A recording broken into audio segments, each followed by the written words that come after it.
Gdzie lecimy? W tym odcinku się dowiecie.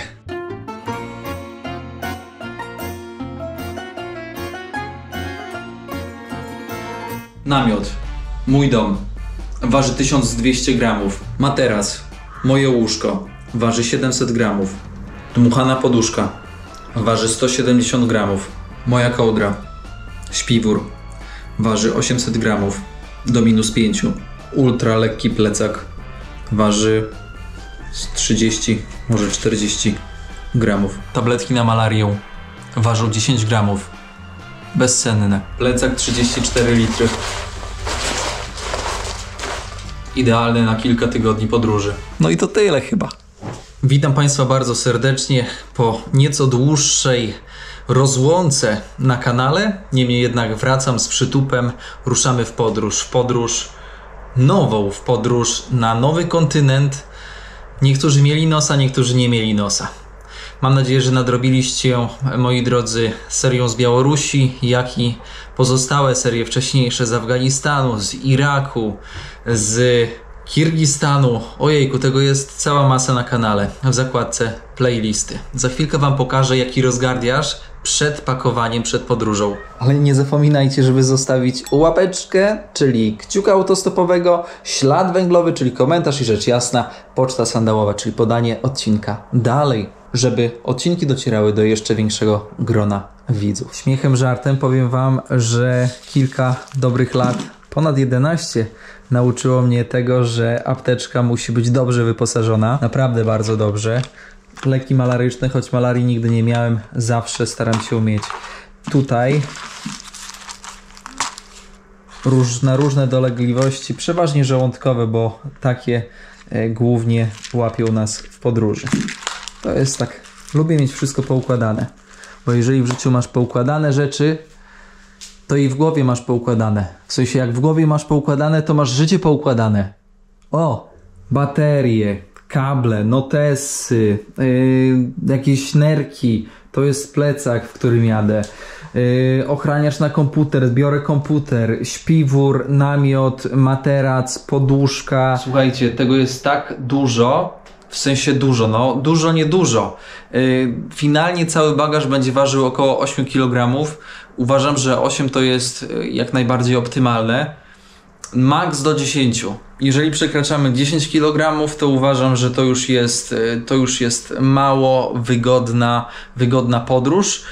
Podróż, jeżeli chodzimy dużo z buta, z sandała, w terenie, z plecakiem. Zawsze mówię tak, 10% masy ciała na plecach to jest takie idealne.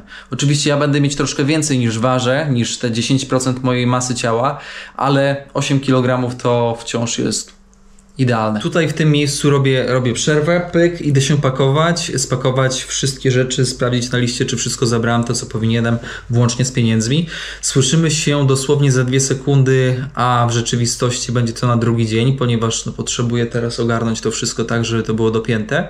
Każda podróż zaczyna się w tym samym miejscu i kończy się w tym samym miejscu, czyli w domu, niezależnie co dla kogo oznacza dom. Ostatnie spostrzeżenie. Ktoś powie, że podróż musi być zaplanowana od A do Z. Ja się z tym nie zgodzę, ponieważ podróży się od A do Z nie da zaplanować, zwłaszcza takiej, która będzie trwała kilka tygodni, a może kilka miesięcy, no zobaczymy jeszcze. Ale co się da zaplanować? Da się zaplanować od A do Z to, co będziesz mieć przy sobie. Więc zawsze jak będziecie się pakować, to zawsze używajcie listy, kartki i długopisa. Wtedy nic Wam nie umknie. Słyszymy się za 2 sekundy jutro. Dzień dobry. Czas na nową podróż, czas na nową przygodę. Gdzie lecimy? W tym odcinku się dowiecie. Kapelusz przygotowany, plecak dostrojony. Dlaczego mówię, że dostrojony? Wczoraj przykleiłem na niego logo Jak to daleko, plus 30 do szybkości i flagę Polski. Taką jak mam na kapeluszu, czyli plus 20 do bezpieczeństwa w podróży. Jadę na tak długo, że nawet lodówkę rozmrażam. Jakie macie o tym zdanie? Powiem Wam, że tak nie lubię wyjeżdżać z domu, jak jestem sam, bo muszę o wszystko zadbać. Ale jest dobrze. Tylko pozostało naciągnąć sandała i można ruszać. Co prawda, moi drodzy, jesteśmy jeszcze w Białymstoku, ale lecimy na Warszawę. Wypożyczam maszynę i lecimy. Do przybycia jakieś 14 minut rowerowania na dworzec główny w Białymstoku. Pokażę wam, mam nadzieję, że zdążę, dworzec główny, no bo zostało mi 25 minut. Nie wiem dlaczego, ale zawsze jakoś to wszystko wychodzi tak na styk, moi drodzy. Więc siłą rzeczy, aby się nie spóźnić, to jest najważniejsze. Nie chcę nic mówić, ale jesień już idzie. Jak wrócę do Białegostoku, no to już całkiem tych liści pewnie nie będzie. Zakręciłem zawory od wody, wszystko pozakręcałem, nawet korki wyłączyłem. O wszystko zadbałem. Jest dobrze.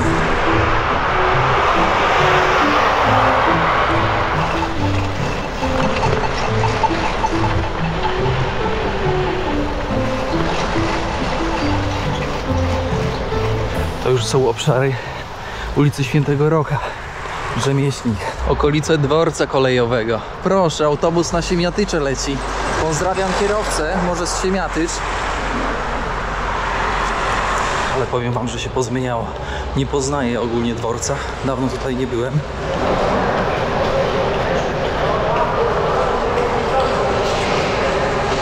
I teraz pytanie za 100 punktów. Jak się wedrzeć na peron pierwszy? Pociąg do Warszawy. Najpierw Warszawa, a później lotnisko. Proszę zobaczyć, dworzec w Białymstoku powstaje w 1861 roku i pierwszą linią, która tutaj działa, jest linia Warszawa-Petersburg, oczywiście przez Białystok.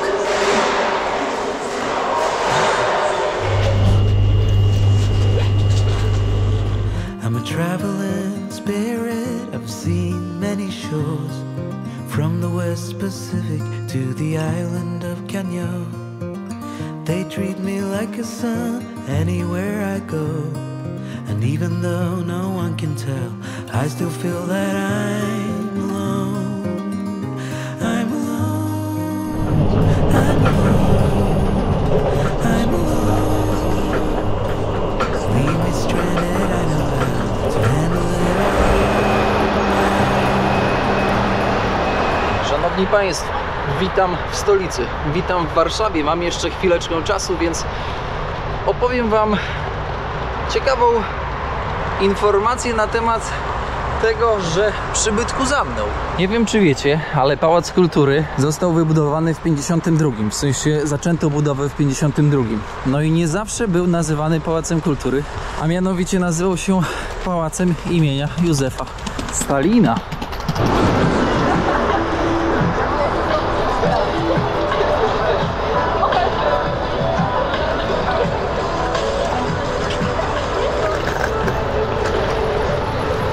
Ktoś zastanawiałby się, dlaczego akurat taki przybytek radziecki znajduje się w Polsce, w Warszawie. A mianowicie Józef Stalin, siemanko, witam serdecznie. Józef Stalin zdecydował, że podaruje Polakom dar narodu radzieckiego. Stalin daruje budynek, pałac w ramach odbudowy Polski po II wojnie światowej. W 1955 kończy się budowa pałacu, który widzicie za mną. I jego architektem jest Lew Rudniew, radziecki architekt, który wzorował się na moskiewskich drapaczach chmur. Wraz z anteną, którą widzicie na górze, Pałac Kultury i Nauki ma 237 metrów. Robi wrażenie. Jest to niewątpliwie wyzwanie wspinaczkowe. Tutaj na przykład taki fancy apartamentowiec, Złota 44. Mieszkania horrendalnie drogie. 192 metry, 237. Proszę nie zapominać, że w 2025 roku ów pałac będzie obchodzić 70. urodziny. A podobną konstrukcję można spotkać, moi drodzy, gdzie? W Rosji, w Moskwie. Kiedyś tutaj w kinotece miałem wystąpienie podróżnicze dla widzów. Dawno już nie mieliśmy takiego spotkania z widzami. Mam nadzieję, że uda się w najbliższym czasie to nadrobić. Nie gwarantuję, bo Podróże wzywają, świat wzywa.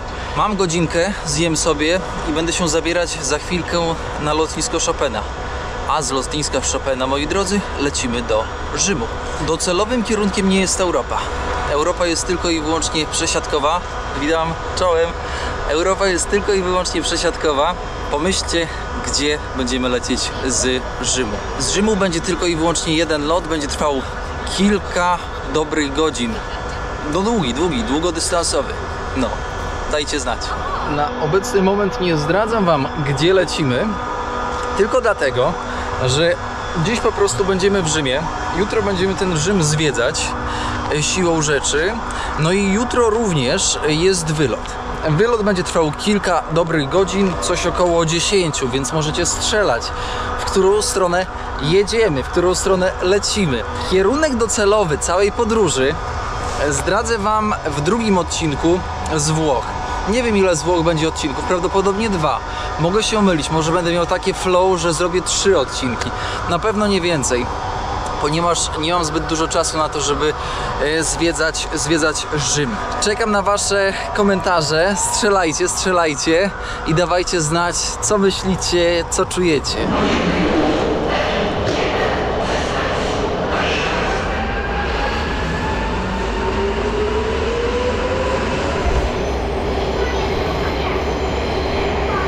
Witam Państwa na lotnisku Chopina w Warszawie.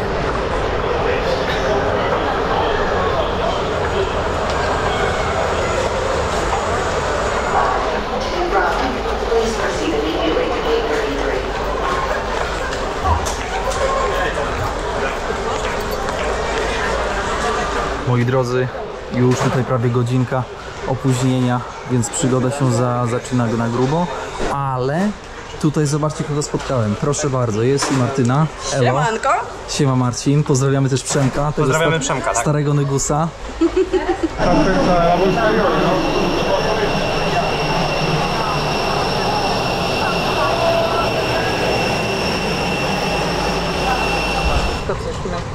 Na wyreliach. Ladies and gentlemen, Captain Stanisław Mokuła and the crew members welcome you on board the Swiss Airbus 321 aircraft. Szanowni Państwo, spóźnienie znaczące.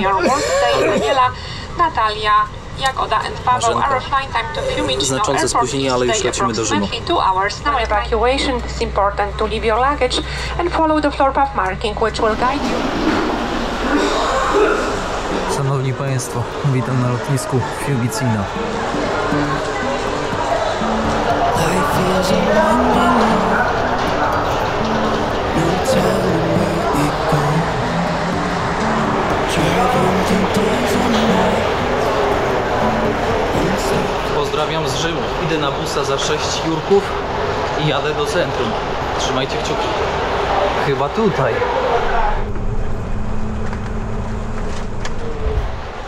Powiem wam, że pierwsze uderzenie takiego Rzymu, no to ilość tutaj, powiem wam, bezdomnych i po kątach porozwalani tutaj przy dworcu. Powiem szczerze, że no mocno to oddziaływuje na wyobraźnię. Jutro sobie pozwiedzamy. Bardziej teraz lecę. O, tutaj jest ojczulek popina. Lecę teraz do tego, się zakwaterować i kimnąć, bo jest 11 w nocy, a jutro muszę mieć moc, ponieważ jutro też mam lot daleko.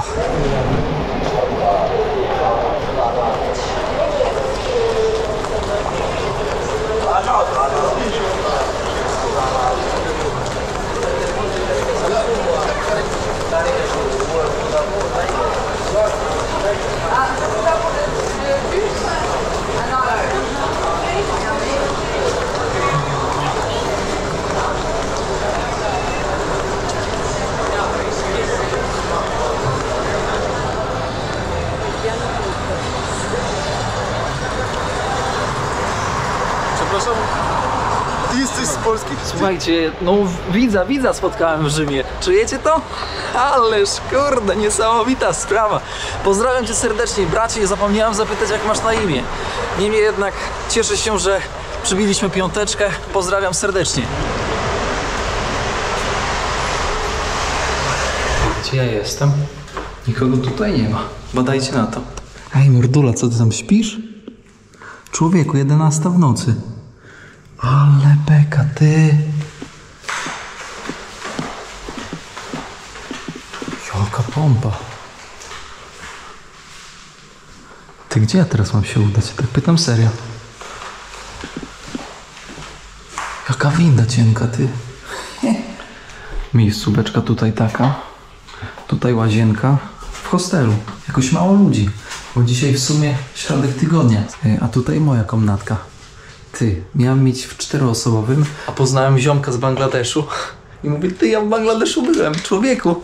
On mówi, co ty gadasz, byłeś naprawdę, wiecie, pogadaliśmy i on mówi, ty, ja ci zaraz tutaj ten pokój ci dam i tak nikogo nie ma. No i elo. Znajomości z Bangladeszu. Zarobiście. Tutaj pani jeszcze z Łotwy jest. Pogadaliśmy sobie po rosyjsku trochę.